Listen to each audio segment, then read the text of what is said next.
The clatter of carriage wheels and the murmur of the morning market usually filled the streets of Eldoria with a dull hum.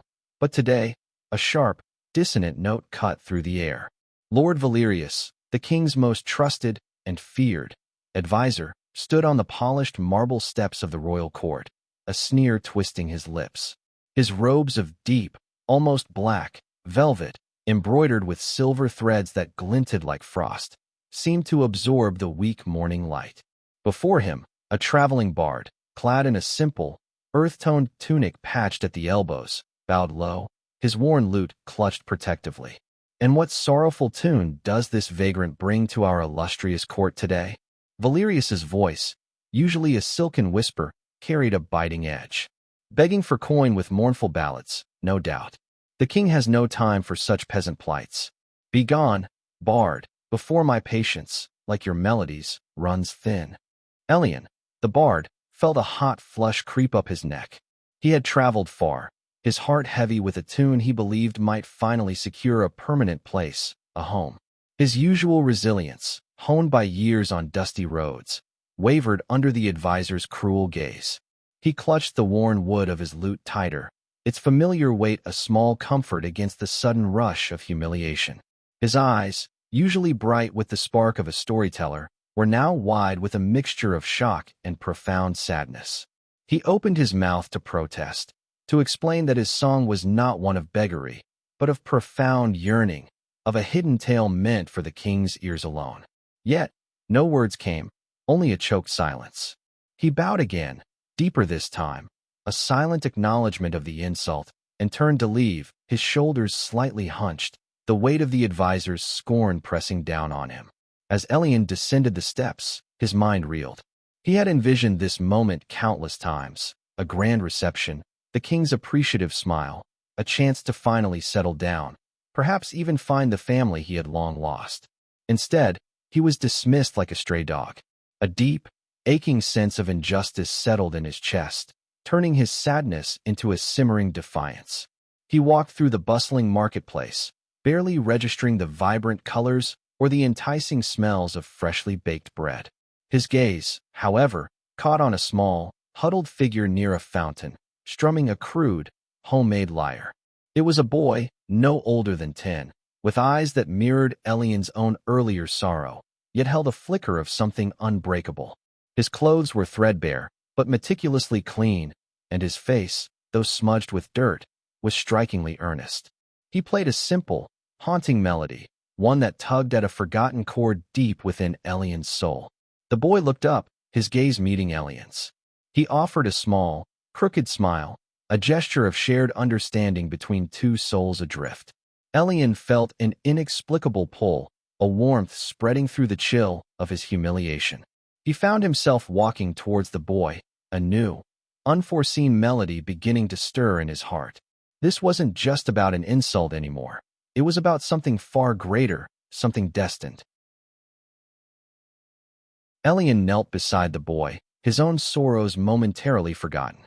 "That's a beautiful tune, young one," he said, his voice soft, a stark contrast to the rough dismissal he'd just endured. "What is your name?"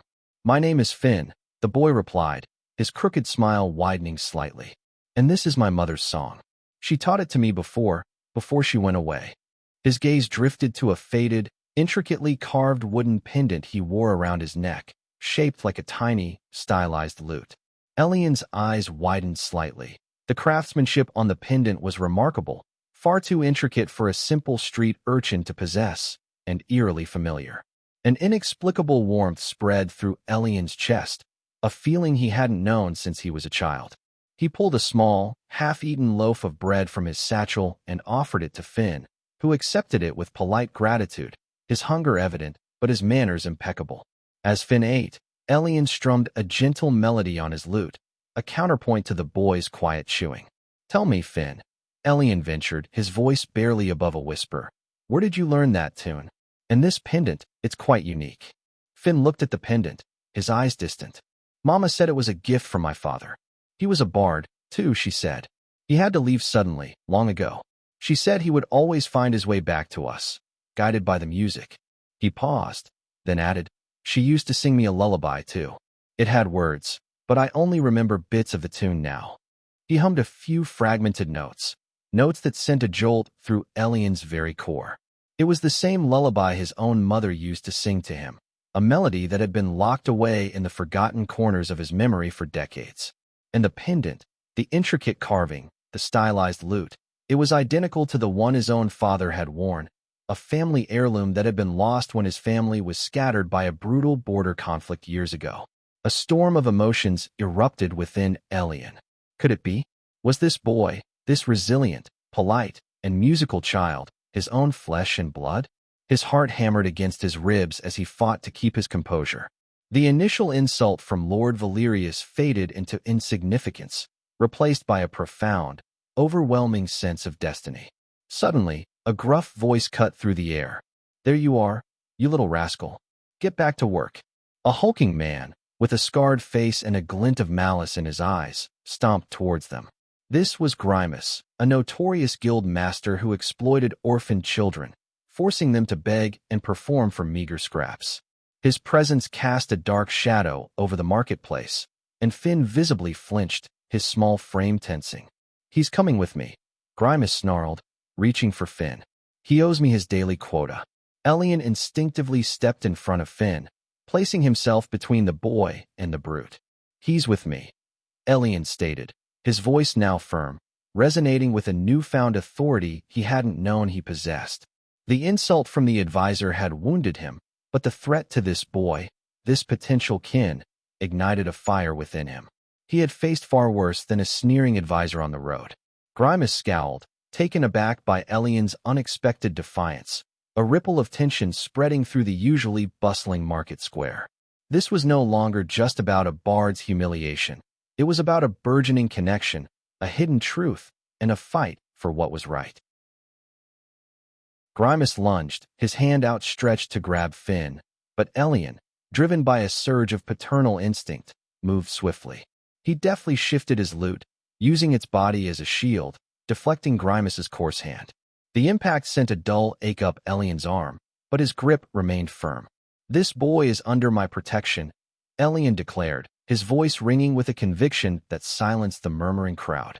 Grimus, unaccustomed to such defiance from a common bard, hesitated, his brow furrowed in surprise. Just then, a voice cut through the growing tension, sharp and authoritative. "What is this commotion?" Lord Valerius, drawn by the disturbance, stood once again on the steps of the royal court, his face a mask of annoyance. His gaze swept over the scene, landing first on Grimus, then on the defiant bard, and finally, with a flicker of something unreadable, on Finn and his peculiar pendant. "This vagrant is interfering with my property, Lord Valerius," Grimus snarled, pointing at Finn. "The boy owes me." Valerius's eyes narrowed as he focused on the intricately carved lute pendant around Finn's neck. A faint tremor ran through his usually unshakable demeanor. He descended the steps, his gaze fixed on the pendant, then on Elian's worn lute. "Bard," he commanded, his voice less a sneer and more a strained inquiry, "play that boy's lullaby. The one he just hummed." Elian, sensing a shift in the air and fueled by a desperate hope, began to play the fragmented tune Finn had hummed, filling in the missing notes from his own resurfacing memories. As the melody flowed, soft and haunting, a profound transformation came over Valerius's face. The sneer dissolved, replaced by an expression of shock, then dawning recognition, and finally, a deep, unsettling sorrow. His eyes, which moments before had held only disdain, now welled with unshed tears. He stared at Finn, then at Elian, as if seeing ghosts. "This song, the pendant," Valerius whispered, his voice cracking. "It cannot be." He turned to the king's guard, his voice suddenly booming with uncharacteristic urgency. "Bring me the royal archives, the records of the Bards Guild from 20 years past." A tense silence fell over the court square as the guards hurried to obey. Minutes later, a dusty ledger was presented to Valerius. With trembling hands, he flipped through the aged pages, his finger tracing lines until it stopped at an entry. His face went ashen. He looked at Elian, then at Finn, then back at the ledger. "You?" "Elian," Valerius choked out, his eyes wide with a horrifying realization. "Your family, they were registered here. Your father, a master bard, and his wife, my sister, Lady Seraphina, and their child, a son, presumed lost in the border skirmish, along with his mother. His gaze fell upon Finn's pendant, then to a faded sketch in the ledger of Elian's father, wearing an identical one. Finn, you are Finian, son of Seraphina and the lost bard, the heir to the house of Valerius. And Elian, he pointed a trembling finger at the bard, you are not merely a traveling musician. You are his uncle. The revelation struck the court like a thunderbolt. The king's advisor, who had insulted Elian moments before, was now trembling before the very bard he had dismissed, revealed as his brother-in-law, and the guardian of his own lost nephew. Grimace, pale and terrified, tried to slink away, but the guards apprehended him instantly. Overwhelmed, Elian stumbled backward, grasping Finn's small hand.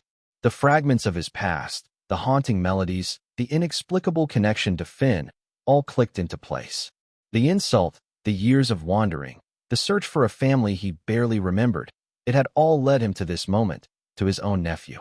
The king, who had been observing from a balcony, descended, his expression solemn. After hearing Valerius's tearful confession and the undeniable evidence, he declared, "Justice shall be swift. Grimace, your exploitation of children ends here." As for Lord Valerius, the king paused.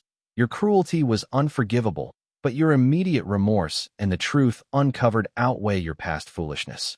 You shall dedicate yourself to the care of your nephew and the restoration of your house's honor." And Elian, the king smiled warmly at the bard, "You have brought light to our court and truth to a hidden tragedy. You shall be the royal bard, and your family shall live under my protection." Years later, the king's court flourished not just with political intrigue, but with the joyous melodies of the royal bard, Elian. He and Finn, now a gifted young musician himself, often performed together, their lutes weaving intricate tapestries of sound that captivated all who listened. Finn's crooked smile was now a beacon of genuine happiness, a testament to the love and security he had found. Lord Valerius, humbled and transformed, dedicated his life to making amends. He established orphanages and schools for street children, ensuring no child would suffer Grimace's fate, his cold demeanor replaced by a quiet, paternal devotion to Finn. The house of Valerius, once shadowed by its advisor's ruthlessness, became known for its benevolence and generosity.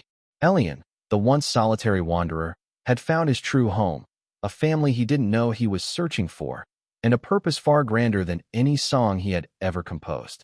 His music, now imbued with the joy of unconditional love and the triumph of justice, truly resonated, forever changing the heart of the court and proving that sometimes the most profound secrets are hidden not in dusty archives, but in the lost melodies of a forgotten past. If you liked it, subscribe to the channel and enjoy these other amazing stories.